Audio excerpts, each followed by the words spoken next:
What I'm seeing particularly through one of my teenage boys is that he is very drawn to the church gathering that I talked about earlier that's intergenerational, all age, every week. Actually, he really loves little kids. They'll come and hang off his leg and you'll, throw them around. Now, he's getting a lot from that. But also, they're an older congregation that will come and say, how are your GCSEs going? And, how can we be praying for you? And he loves that connection. So I think this sort of relationality in church is quite important to this younger generation. Actually, I think there's something there that's really important, and the evidence is saying, isn't it, that that kind of environment will often sustain a young person's faith for the long haul. Yeah.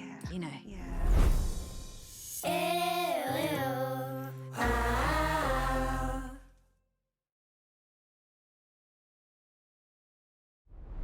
Hello, I'm Lyn Weston and welcome to this series of conversations, a collaboration between Spring Harvest and Compassion, where we look at how children, youth and young adults are reshaping the church. Across this series, we'll explore how the emerging generation is reshaping worship, renewing discipleship in families and inspiring a deeper commitment to justice around the world. Hi Becky, it is so good to have you with us today. It's so lovely to be with you, Lyn. Thank you for having me. I am delighted, and I've been so looking forward to this conversation because I know we share this passion for worship and children and young people, and I just can't wait to hear everything you've got to share with us today. Oh, I feel exactly the same, and the sun's shining. I know, Yes. I know. Yes. Maybe we should be out doing action songs outside. Maybe later then. Shall we Okay. get to that later? Yeah. Yes. Sorry, I'm jumping Yeah, ahead. jumping ahead. Yeah. I'd love to start by just hearing your heart for worship and what that really means to you, especially as we think about children and young people. Yeah, I mean, I have so many memories actually from my own childhood of being in times of worship that were so significant. As a little person, I wouldn't necessarily have known how to articulate that. But I remember growing up, and actually particularly at Spring Harvest, which I came to every year from the age of 5. My parents brought me every year. And we weren't in a church that had kind of very accessible or lively worship for children. So here at Spring Harvest, I learned so much about, well, everything from worship can just be joyful and it's a way I can express myself to God, through to it was a space as a child where I heard people speaking in tongues for the first time, and saw adults, with their arms in the air and would say to my mum, what's going on?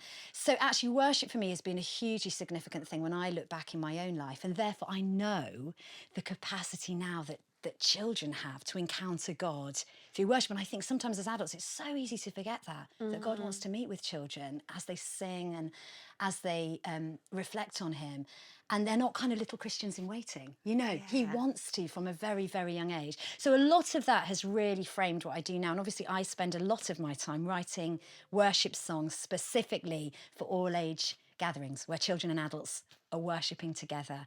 And that really comes from that heart of me as a child, really. And they are incredible. Thank you. And I just loved the seminar the other day where we were talking about worship that muses and hearing the background of songwriting and just what heart went into it. And you were singing the songs because I was a children's ministry leader. And I'm thinking, oh my goodness, we were singing those songs. It was just so fantastic to hear that. But I do have to come back to the song that you shared with us about you wrote when you were a little girl. Oh gosh, Lyn. I cannot talk about that because that really impacted me. Did it? It did. It really did. Even though it was nonsense? It doesn't matter. No. Tell us about that song. Well, I think the earliest song I wrote was when I was 3 years old. This is what you're talking about. It is indeed. It has a ridiculous name. It was called Nini Canunia. Nini Canunia. Yeah, Nini Canunia. I can even say it. You can say Nini Canunia. Well, I feel like you've been rehearsing it since you heard me say this. And I talked about it because, I genuinely did write this song that I would go into my parents' bedroom every morning, bounce on their bed and sing it. They must have loved that. They just, actually, it made them laugh. And that's why I kept doing it. I got so much joy from seeing my mum and dad in stitches. But I remember every word of it. I cannot sing it because it is absolute gobbledygook. But again, and I often say this when I'm working in schools or in settings where children are, so many children have just instinctively got songs in them, so it's often as we grow up we think, well, we can't, and we become more inhibited, don't we? But that was definitely at the core of me as a very young age, and then being surrounded by music in my household as well. I was in an environment where that was really fostered. So I That's don't think I've ever incredible. really stopped songwriting, actually, from that young age. Is there any song you've written that has had the biggest impact on you? One that you think, I remember that moment, I remember what I was feeling, I remember what Jesus was doing in my life. Any one that really stands out? There really is, actually. Oh, is it? Yeah, no, Okay. there really is. The one I often come back to, it's one of our kind of lesser known songs. Okay. It's a slow song called When You Were Sleeping. Oh, And I was in my early 20s when I wrote this song. And I remember sometimes as a songwriter, your songwriting is just a real graft. You know, yeah. you think, I want to write a song about ... and you kind of sit down and write it. You need to rework bits. But this particular song, When You Were Sleeping, I sat down at my mum and dad's piano, and it had been a hard year for lots and lots of different reasons. And I just began to sing, you know, don't be frightened, do not fear, I'm with you, I'm here. It was the voice of God into this. And it's almost like I wrote it in one take. Everything just came. And I remember Nick arriving home, he'd been out that afternoon, and I said, I've written this song. And as I sung it to him in the room, we really felt the presence of God. The Holy Spirit was just that, it was so tangible. And I went on to record that song. And when my fourth baby was born, I've got 4 children. Wow. This is many, many years later now. It actually became the song he wanted to go to sleep to every single night. And so he said, put a song on, Mummy. You know, it's your song, when he was tiny. And he'd listen to, I watch you when you're sleeping, I sing your name, some of these songs over him, words over him, which was such, obviously, a precious moment as a mum. So I think that would be my most memorable, because it was so personal and so easy to write as well. God was really in it. Oh, that's incredible. And I'm keen to hear how you feel about, as we worship here and we're in this safe space, Yeah. worshipping God, how that overflows out and then into our lives, how we take that worship and we continue that overflow and that worship into maybe the more mundane days when we're not here in sunny Skegness, when we're doing the hard work, cleaning the house, out doing our jobs at school. Yeah. Well, everything you've just named, it has the potential to be worship, doesn't it? Yeah. I mean, I think that's the exciting thing. We often in the church talk about worship as those corporate singing moments, which obviously they are. That's a key time we unite and we give our hearts and we express our adoration to God, for sure. But if we think about scriptures like, we're to be living sacrifices, you know, holy and pleasing to God. Whoa, I mean, that spills into every dimension of our lives, doesn't it? What does it mean to be a living? And that's described as our true and real proper worship. Proper worship. I preached on that the other week. Did you? Oh, well, you can tell me about this then. But it's so true, isn't it? Because that impacts, well, okay, how then in my workplace am I going to be a living sacrifice, serving one another, surrendering my day to the Lord, ensuring I'm looking like Jesus in that space? And for me, as a mother of 4, it plays itself out a lot then. I would say sometimes I felt my most sort of full worship. I don't know what the word would be, but you know, I'm worshipping the most when I'm loving my children, particularly on those days when they're hard work, and it happens to all of us, you know. And that's the truth. That really is, isn't it? And so I think the wonderful thing about Spring Harvest, we get filled and strengthened in those times of singing. But hopefully that's fuel to go and do that hard work of worshop, right? Yeah. Back at home, but knowing that God takes so much delight in it. I love Doesn't he? that. I really love that. I remember my son when he's big now, 19 nearly, but when he was little, and I took him to school every day, and he used to say, "Mummy, what's your favourite part of the day?" And I remember, and it's not the best thing, is it, going through the traffic to school and the way people drive, and mine's not good. But it's the mundane, but I used to think this is the best part of every day, and that felt like this is just true and proper worship. Totally. Caring for that little child, and I wish I could drive him to school now. Right, because Do it's anything so quickly. Yeah. Yes. And actually, interesting you say that. I find my times in the car are often my most significant worship times. Yeah. They're real times of intimacy with God, because there's nothing else to do but focus on the road, obviously. Of course. Of course. Safe driving. Yeah, safe driving. But I also love that time with the children. And then when I've dropped the children off and I'm on my own again, it's time to pray, praise, put the worship songs on. Yeah, I sang for 4 hours on my way here, just to say. It wasn't good singing. I don't have your gifts, but it was loud and it was worshipful. It was good singing to God. And I still concentrated on the Yeah. Well done. Multitasking. It's what we're good at. Yeah. Becky, I'd love to ask you, have you got any like good examples of where you've seen it all age worship with everybody's in together done really well?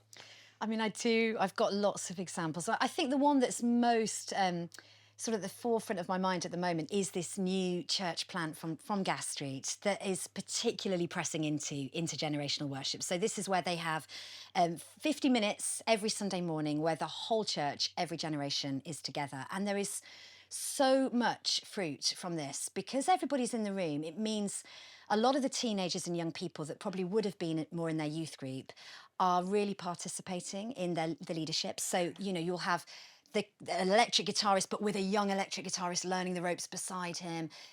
Some of the backing singers that are older children, young teenagers that, again, building confidence, learning what it is to be part of a worship team. Children that are up doing actions at the front. So certainly in terms of the leadership, there are so many opportunities for it. But also, I think just even into relationally, what we're seeing is that there's a real body of Christ thing emerging, not just with the nuclear family, but you know, you'll have a mum who's struggling with a baby, but grandma behind can sort of, you know, from another family can take over and sort of hold the baby while it gives mum the opportunity to worship. So it's not just in the sort of components of the service, but on every level, the body of Christ is sort of giving to one another, which is just such a beautiful thing to see. Yeah. Oh, I love Yes. that. That's brilliant. I know. What about you, Lynn? Just from some of your work, where have you seen this work really well? So many times. I absolutely, I mean, I adore Africa. I just Yeah. adore Africa. I always thought, oh, it's Uganda, and then I went to Kenya, then I went to Ghana, and I just think, I love Africa. I love worship in Africa. And I think it's because it's so free. Right. And I remember my first trip to Uganda, and I went, and my plans were brilliant. I had plans for this, plans for that. I was going to do this, going to do that, and everything's so organized. And then the Holy Spirit came and just threw it all up in the air. And I remember the welcome. I remember just being met by all these children just surrounding me, and I just adore children. And it was like being in heaven. Felt a very thin space, and all these children just surrounded me. And there was no the worship starting. The children just suddenly escorted me into the church, and then we were in the midst of worship, and there was definitely no idea of what time that worship was going to finish at. It was when it finished. We were there for a long time. Yes. And then it went into preaching. It just flowed so beautifully, and it felt like everybody was in it together. But I remember one part where there was some natural moving of the children in to do some age-specific work. But it was the freedom of it. And there was just one particular story where we were doing some Bible teaching and sharing about Jesus and the disciples. And a number of little boys just ran out of the room. And I remember, I'd safeguarding, Yep. panic, all the things we worry about. And I thought, where have they gone? And a couple of minutes later, they just appeared with drums. And they just started beating this drum. There was no Oh, my practice. There was goodness. no the song starting. And we just went in to worship God for I have no idea how long. And they were tiny little boys who That's just set this beat. amazing. And I think what it was about that was it was the freedom. Yes. The freedom to just Yes. worship in the Holy Spirit. And it was Holy Spirit led. That is absolutely beautiful. Can I tell one quick story? Yes, Because you've please. inspired me. Because one of the most amazing experiences I've had at Spring Harvest, leading worship in our all-age meeting, was when we were doing a prayer activity all about unanswered prayer. And we'd encouraged everyone on like a piece of paper shaped like a brick to write down a prayer that they really wanted to see God answer. And we began to worship with a song that the words were, "Nothing is impossible for God. Oh, I believe it." And people began to bring these prayer bricks down, led by the children, and began to build a wall. So the children just started putting this wall together. And then, this is where the chaos starts, but it felt really Holy Spirit led. The children began to dance on the wall, and then they started ripping up the pieces of paper. And honestly, in the room, it just felt like, as we're all worshipping and watching the children take the lead, it felt like such a prophetic act. Wow. Now, what is amazing about that is we know, because a mum wrote to us 3 weeks later, that there was a mother of 4 children that got healed that night. They'd written down mum's health on their brick. And she had chronic ME. and woke up the next day at Spring Harvest feeling entirely different. Oh my And actually, shivers. it's amazing. And she wrote to us again 6 months later, which was a real joy, to say, I just want you to know I am still well. And I believe it happened in that prayer activity that night. Again, led by the children. Oh, that's so It's beautiful. so precious, isn't it? So I think the message is let the children lead. Let them lead. Yeah. And what do you think about, do you think we ever sideline children? You know, do we patronise them, or just any thoughts on that? I think we're really in danger of it all the time. Again, I think generally we think church is for the grown-ups, actually. We think Yeah. it's for the adults. I mean, even in our context at the moment, we're challenging ourselves that adults can come in and grab a tea and a coffee. Actually, we don't put squash out. We're going to correct that. You know, it can be the very small things that indicate some value, right through to things like budget lines. And, you know, do we invest as much in the spaces where children are as the rest of the church family together? And then I think we can easily drift into a sort of token mentality a bit, where children are present. Are they getting our best in terms of our preparation and our thoughtfulness around the gathering? Or is it, let's just get a little bit done and then off they go?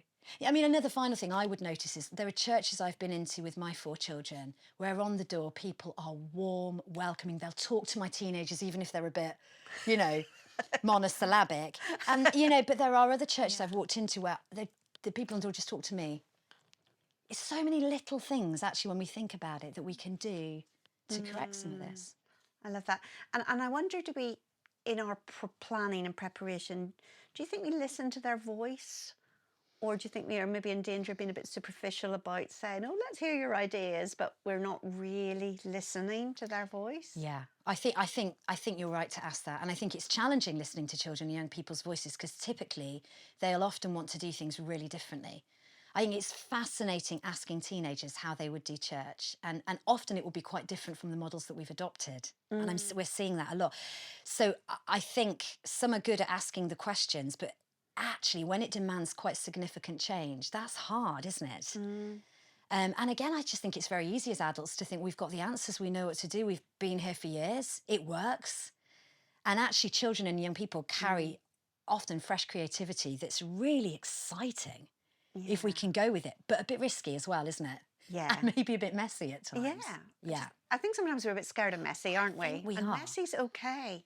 Messy is where there's the life. There's a really famous quote, which I will probably now forget, but I'll try and remember it, that says it's neat and tidy in the graveyard, but it's lively and messy in the nursery. Oh, love And that. Love that. Yeah. That's where often life is.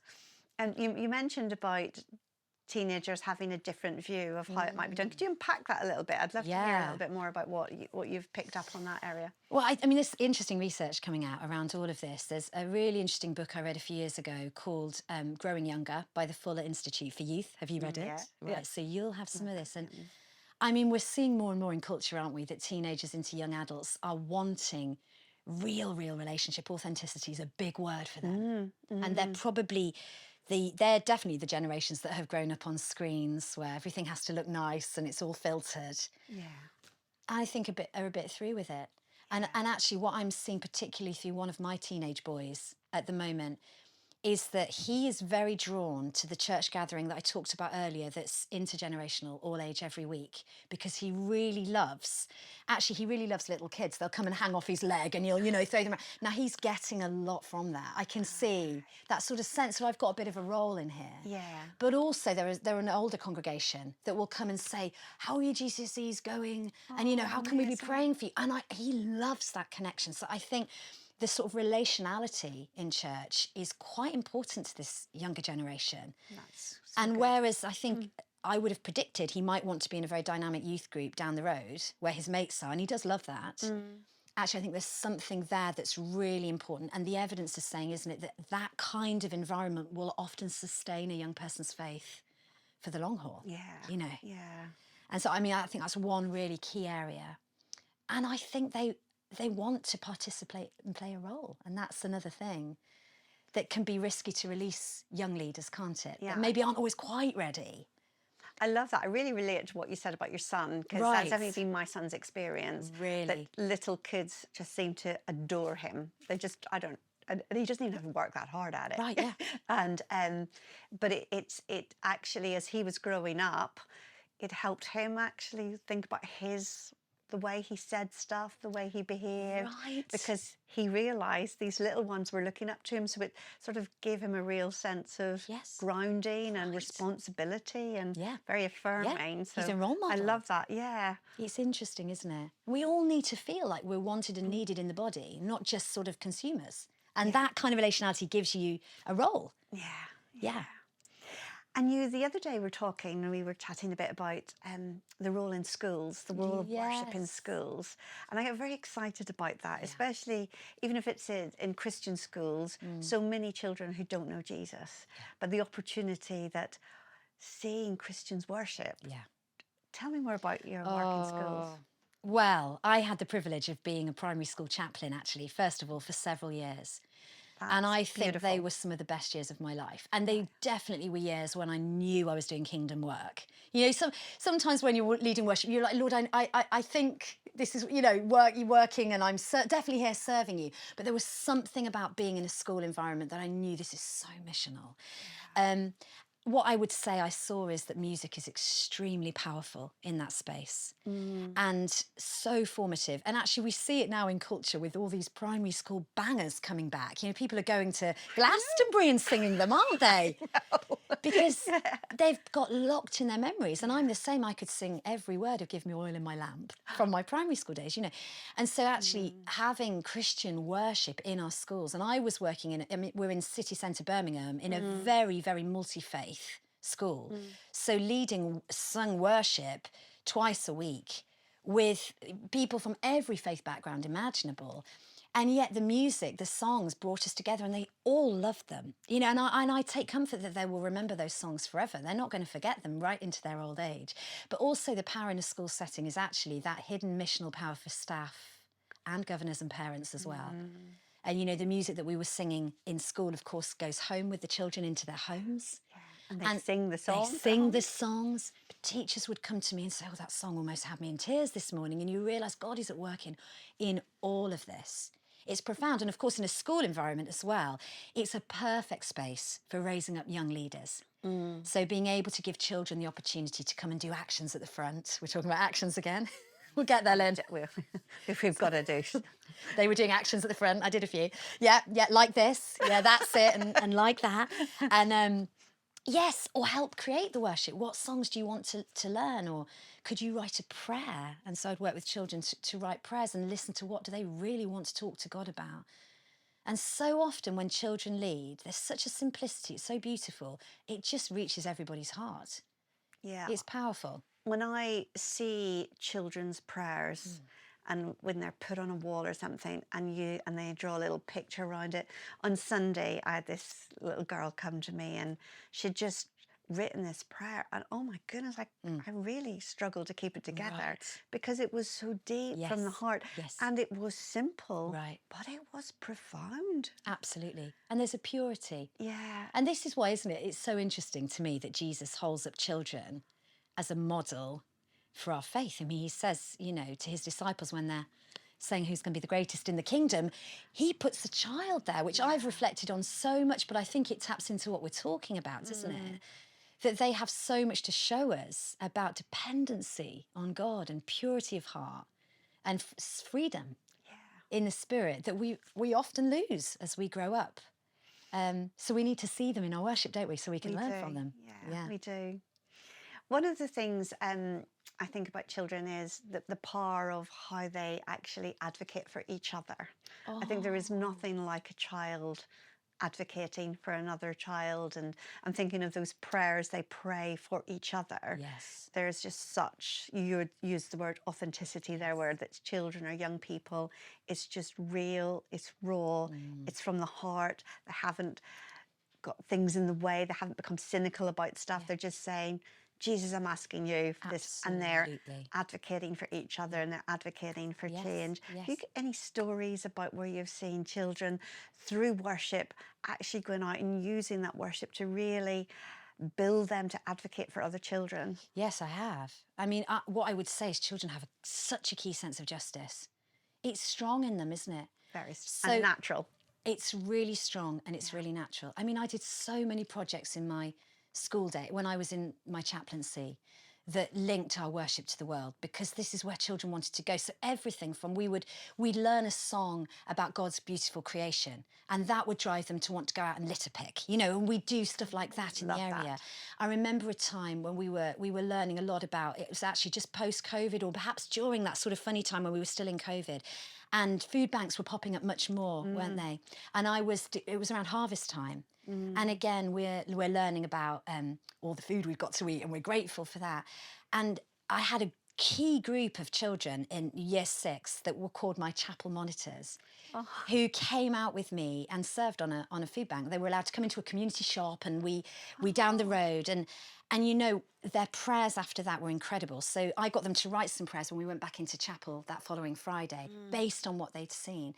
And their hearts for children who didn't have food in their area, and being able to play a part in sort of raising money for that and helping to serve was just so key to their own formation. But it's exactly what you say, they really care.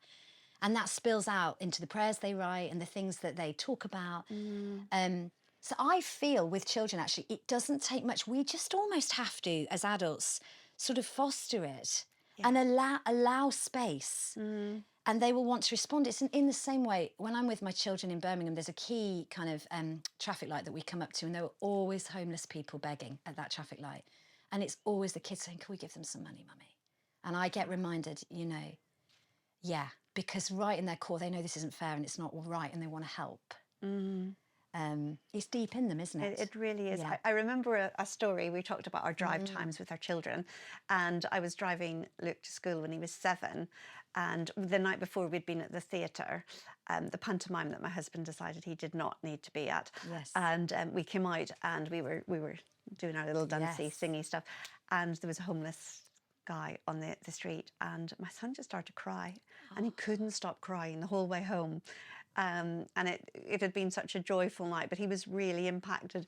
And the next morning we were driving him to school, and we did a little prayer on Stourton Lane. Every day we had a little prayer on Stourton Lane, and he just said, "Dear Jesus, show my mummy what to do about this." And I was like, Oh, wow. but I went into work that day, Yeah. and the first email I opened was a call to help the homeless people of Chester.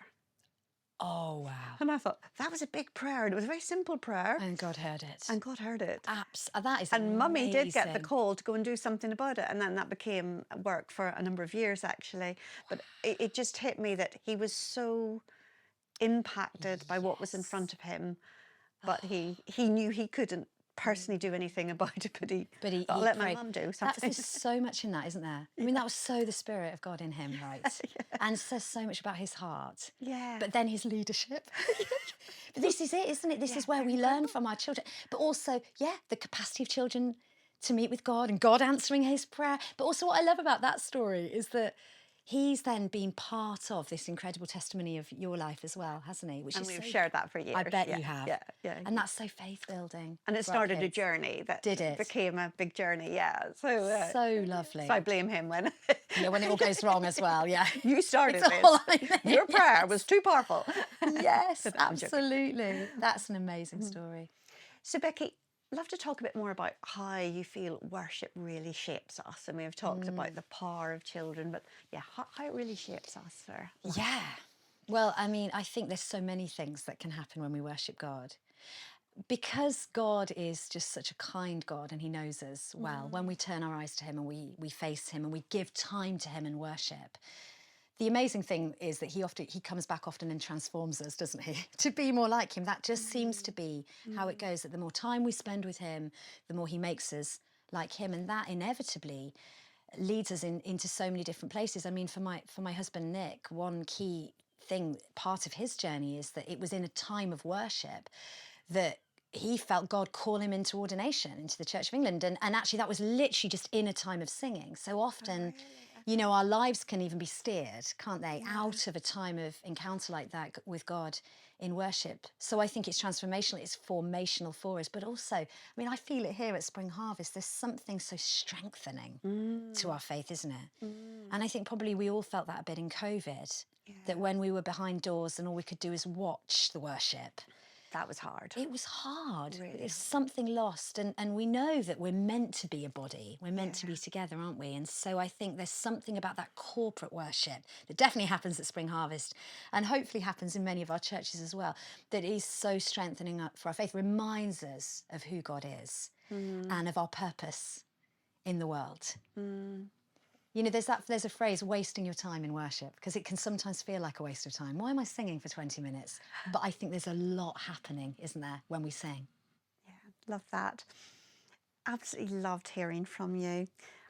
Just, is there any final words? There's going to be a lot of different people from different walks of life, different traditions, different denominations, different age groups listening today. What would be your final word of encouragement to them as we think about worship and how worship has the power to shape us? What's your final words, Becky? Wow, Lyn. I mean, that's put me on the spot. Do you know, my starting point would always be just say pray and pray and pray. I think if anything's kind of just sparked a little bit of a flame today, or there are perhaps people in their churches that have got a real heart for this but feel a level of frustration, because I think that happens a lot. Perhaps you're the pioneer who'd love to see more children in your church or more expressive times of worship.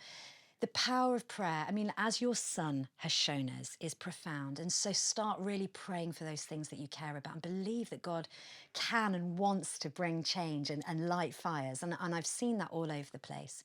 And I think the other thing I'd say is, particularly where we're talking about opening up spaces more for children and young people, you know, don't be overwhelmed. You don't ever have to do everything at once. And we've really found that extending our times of all age worship is often baby steps. And I'd say, what would be the next step for you, like in your church or in your leadership? What's the one thing you could perhaps do to advocate more for children, or to inspire a leader, or just to step into that space, or be that warm welcomer? Because very, very little things can make a huge, profound difference. So that's how I would end. Incredible. Becky, it's just been a joy to be with you, and just love spending time with you. Could spend all day with you, but thank you. Thank you, Lyn. God bless you. And you. Thank you so much for joining us. If you find this helpful, please do like this video and share with others who may also find it helpful too. And please do follow Compassion across our social channels for more content like this. Don't miss out on the other 2 episodes in this mini-series as we continue exploring how the emerging generation is shaping the life and future of the church. Ew, ew.